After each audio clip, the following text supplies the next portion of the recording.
L'empathie, ouais, c'est un mot qui est un peu fourre-tout, tu vois, parce que l'empathie, quand tu demandes aux gens, généralement, ils comprennent pas exactement ce que c'est. On va te dire, c'est se mettre à la place de l'autre, c'est se mettre dans ses bottes.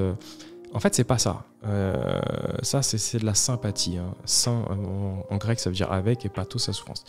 Non, l'empathie, déjà, c'est une capacité de compréhension intellectuelle des émotions de l'autre. Mais en fait, c'est même pas suffisant. La première question sur l'empathie, haine, dent et pathos, c'est une capacité de compréhension de ses propres émotions. Revenons centrés sur nous. Je dois comprendre qu'est-ce qui fait que dans ton attitude, ça me met en colère. Qu'est-ce qui fait que dans ton attitude, ça me frustre? Qu'est-ce qui fait que dans ton attitude, ça me rend orgueilleux? J'ai besoin de me donner raison, j'ai besoin de parler, j'ai besoin de contre-argumenter. Tu vois, c'est extrêmement important de déjà se concentrer sur soi. Moi, dans les négociations que je fais, la première question que je me pose, c'est qu'est-ce que je suis en train de vivre? Qu'est-ce que ça fait au fond de moi? Qu'est-ce que je ressens en termes d'émotion?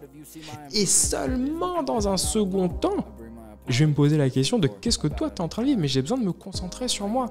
Tu vois, et malheureusement, ce que je vais te dire est un peu brûle pour point et abrupt, mais toutes les personnes qui font des burn-out, ce sont des gens qui ne font pas preuve d'empathie, qui ne sont pas empathiques.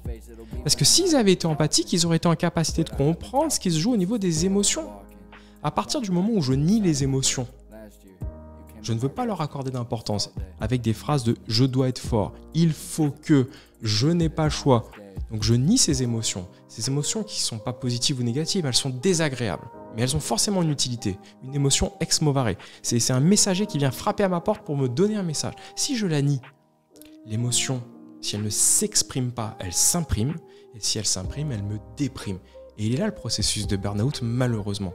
Si je fais preuve d'empathie, si je comprends ce qui se passe, je peux mettre des mots sur les émotions, je peux les ventiler, je peux les accepter, je peux les refuser, je peux modifier mon comportement. Et à ce moment-là, je m'ouvre un champ des possibles qui est beaucoup plus important.